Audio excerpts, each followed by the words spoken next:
5-1 Timnas Indonesia dihajar habis-habisan oleh Timnas Australia pada sore tadi dalam lanjutan laga kualifikasi Piala Dunia, membawa kembali ke era kegelapan. Dan itulah juga yang terjadi pada kehidupan bernegara kita melalui revisi Undang-Undang TNI yang tadi siang nyatanya disahkan secara fast track oleh DPR melalui sidang paripurnanya.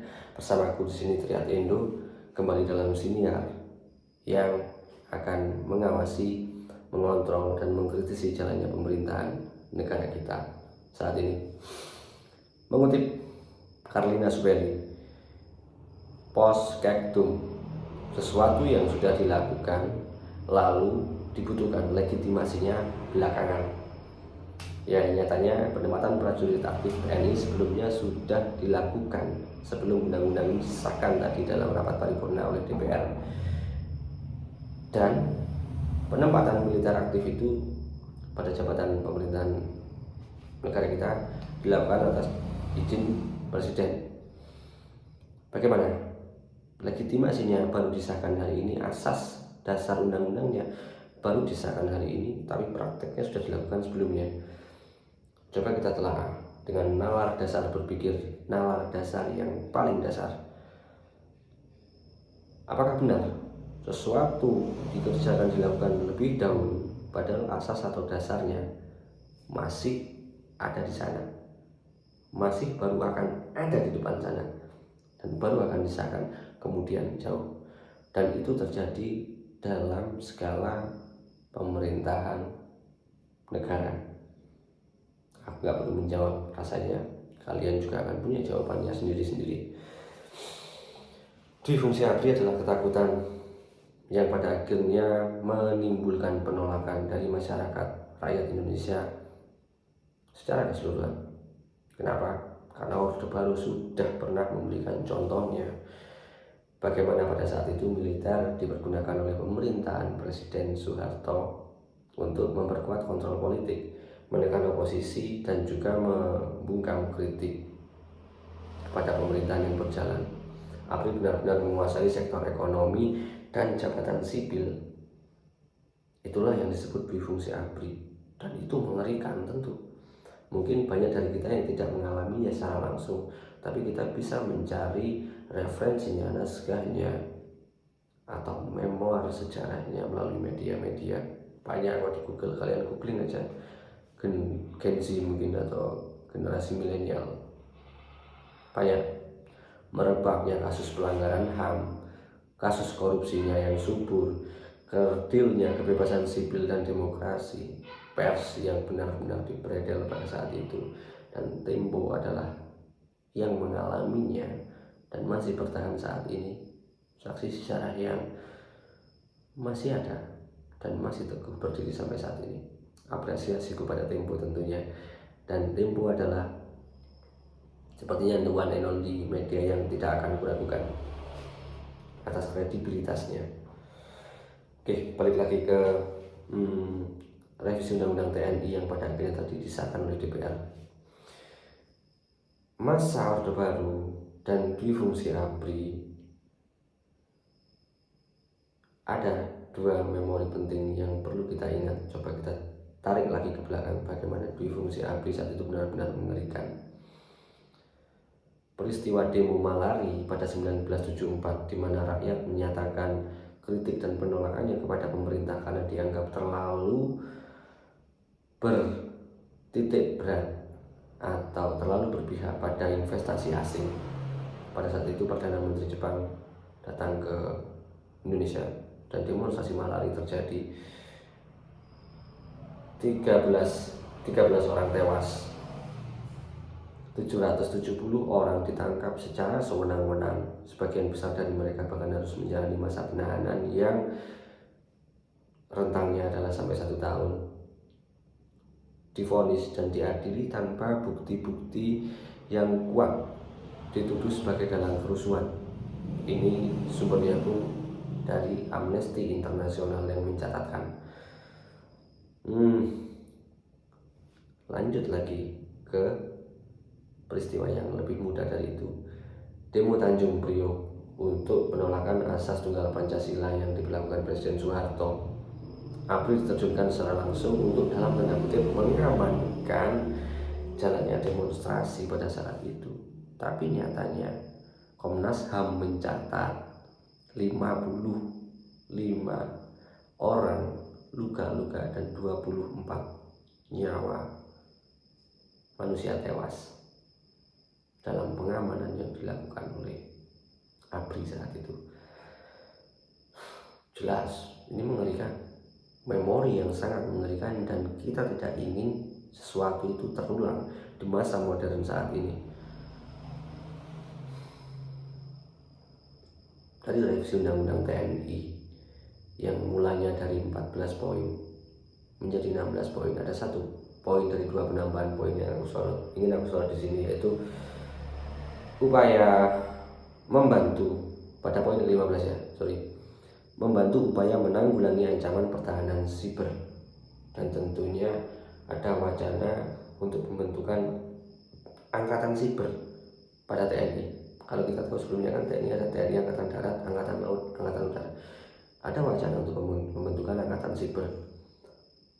Sebegitu urgensinya kah TNI sampai harus terjun menangani masalah siber yang seharusnya bisa diwewenangkan kepada lembaga yang independen dengan struktural sipil?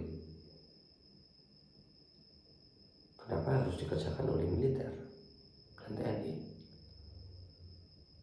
Banyak loh negara lain yang ternyata profesional menangani masalah sibernya, dan itu dikerjakan oleh lembaga pemerintahan yang memang ya khusus mereka menangani permasalahan siber. Dan ini kenapa di negara kita harus dilibatkan atau dilimpahkan kepada militer?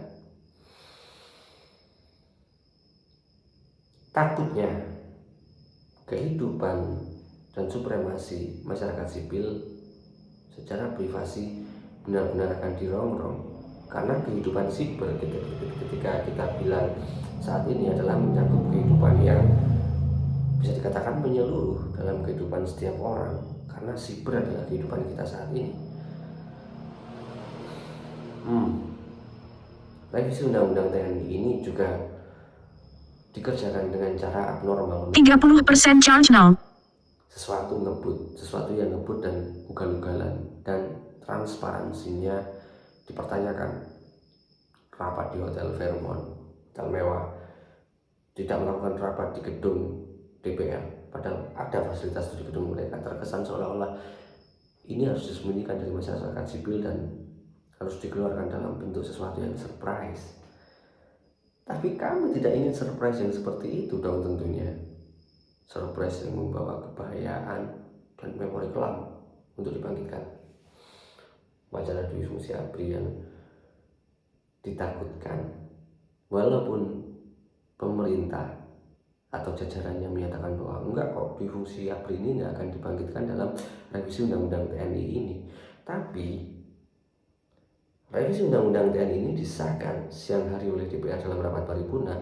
Hingga malam tadi aku terakhir membaca berita, bahkan draft dari undang-undang yang sudah disahkan belum bisa diakses oleh publik. Konstituen tidak bisa mengakses undang-undang yang disahkan, yang mana itu akan berimplikasi pada kehidupan bernegara masyarakat yang hidup di negara Indonesia ini. Narasi mencatat, narasi mewartakan pernyataan Wakil Ketua Umum, Wakil Ketua Komisi 1 DPR RI yang menyampaikan bahwa draft Undang-Undang TNI baru yang sudah disahkan memang belum dipublikasikan untuk bisa diakses karena takut terjadi perdebatan sengit di masyarakat. Sorry Pak, kalau undang-undang ini memang benar dan nggak ada yang salah dan nggak ada yang menyalahi dari tuntutan dan penolakan rakyat selama ini, kenapa harus menghindari perdebatan publik yang sengit seperti yang Anda katakan? Berarti kan jelas ada masalah di dalamnya. Terlebih di luar gedung Anda sekalian para anggota DPR rapat, masa aksi masih mengepung sampai malam tadi hingga harus diterjunkan water cannon untuk membubarkan masa aksi. Ternyata anggota DPR itu setakut itu kepada aksi massa. Yang paling konyol dan juga menggelitik adalah dalam satu kesempatan statement itu juga dikatakan bahwa ada kalimat berkalimat dan kata berkata yang masih perlu diperbaiki dalam revisi Undang-Undang TNI yang sudah disahkan dalam rapat paripurna. Sorry lagi, maaf lagi. Setauku, sesuatu yang sudah disahkan itu kan berarti final. Kalau final masih ada kalimat atau kata yang harus diubah, bisa jadikan berarti mengubah substansi. Gimana caranya sesuatu yang sudah final dan sah, substansinya masih bisa berubah? Ini undang-undang loh. Ini sesuatu yang bukan main-main loh. Ini bukan peraturan main catur, ini bukan peraturan main kartu yang bisa kamu terapkan di pos kampling atau pos ronda. Undang-undang coy. Ya, setauku kalau skripsi sudah dijilid dan sudah disahkan menjadi mahasiswa yang lulus karena skripsinya sah, masa skripsinya bisa diperbaiki, masa skripsinya juga bisa diedit lagi? Kan enggak. Pola berpikir apa yang dipergunakan pemerintahan saat ini? Banyak banget pola pikir yang kacau yang pada akhirnya masyarakat tangkap. Sebegitu maritkah mereka menyelenggarakan negara? Pertanyaan ini pada akhirnya juga muncul dalam pembahasan revisi Undang-Undang TNI ini. Dan jelas masih ada kaitan. Tarik lagi benangnya ke peran TNI yang akan mengawasi pertahanan siber. Ini juga pasti akan menjadi sesuatu yang bisa mengoyak-oyak pers. Tempo pernah dibredel pada masa Orde Baru. Dan sore tadi Tempo melaporkan bahwa ada kiriman kepala babi di kantor Tempo yang ditujukan untuk salah satu wartawan mereka di podcast Bocor Halus Politik. Podcast yang sangat frontal dan sangat berani menguak sisi pemerintahan kita yang gelap. Dikirim coy, kepala babi. Itu kan seolah-olah hanya selang beberapa jam setelah revisi Undang-Undang TNI ini disahkan, kiriman paket kepala babi itu datang ke kantor Tempo. Semacam yel-yel, glory revisi Undang-Undang TNI yang baru. Tempo selamat tinggal, kembali ke zaman kegelapan. Kacau banget.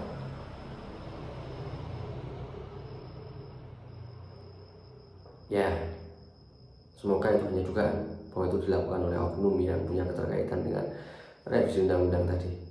Dan semoga tidak benar-benar terjadi sebagai pertanda bahwa Tempo akan dibredel lagi dan Tempo akan berperang lagi dengan idealismenya untuk mempertahankan independensi, mewartakan berita yang sesuai kepada masyarakat. Karena kalau rasa-rasanya ketika difungsi ABRI ini benar-benar terbangkitkan lagi di masa yang akan datang, cepat atau lambat ini, bagaimana kehidupan mencekam akan kita lalui. Jangan sampai selagi kita masih punya kesempatan untuk bersuara dan menyatakan penolakan, buatlah pemerintah kita mendengar bahwa rakyatnya tidak ingin itu terjadi, dan jangan sampai ada pergerakan yang lebih masif, perjuangan yang lebih keras yang dilakukan oleh masyarakat. Reformasi 98 itu sangat sudah sangat menyakitkan untuk diingat. Betapa korbannya seperti apa, kerusuhan yang diciptakan seperti apa. Jangan itu terjadi lagi kepada negara kita, dan Tolong pemerintah, jangan keterlaluan.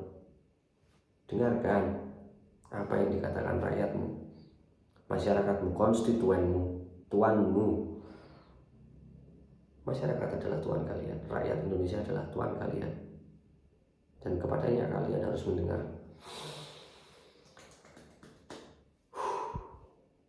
Jika pemerintah tetap ngotot untuk menolak, menyatakan bahwa difungsi ABRI tidak akan bangkit. Kenapa? Ada 3 fact yang ternyata kudapati dari BBC atau CNBC kalau nggak salah aku baca sumbernya. Ternyata ada 200 perwira TNI yang dikursuskan bisnis dan manajemen. Mau dibawa kemana sih outputnya? Militer dikasih kursus bisnis dan manajemen. Emang mau ngapain? Katanya militer nggak berbisnis lagi secara aktif, tapi ngapain kasih kursus bisnis dan manajemen? Apakah masyarakat nggak boleh mikir? Apakah masyarakat nggak boleh mengartikan? Poin kedua, penambahan kodam dari 15 menjadi 37, atau berarti ada penambahan 22 yang baru dari sebelumnya hanya 15. Sudah sebegitukah ini diwacanakan dan dipersiapkan rencana untuk penambahan ini sebagai langkah untuk benar-benar masuk ke sendi masyarakat sipil, benar-benar menjadi CCTV yang 24 jam mengontrol kehidupan masyarakat sipil sehingga mengurangi kebebasannya? Tanda tanya besar. Poin ketiga, rencana pembentukan 100 batalion teritorial pembangunan meliputi kompi produksi, kompi pertanian, dan kompi peternakan. Bro, Pak, Mas, Om, siapapun kalian di sana, itu adalah ranah kehidupan masyarakat sipil. TNI, tolong kembali saja ke barak. Lakukan fungsi tugas pertahanan negara dari ancaman perang. Sekali lagi, TNI, tolong kembali ke barak. Ya, selamat malam. Sekian siniarku oleh Triad Indo. Semoga kita selalu baik-baik saja dalam negara yang kita cintai ini.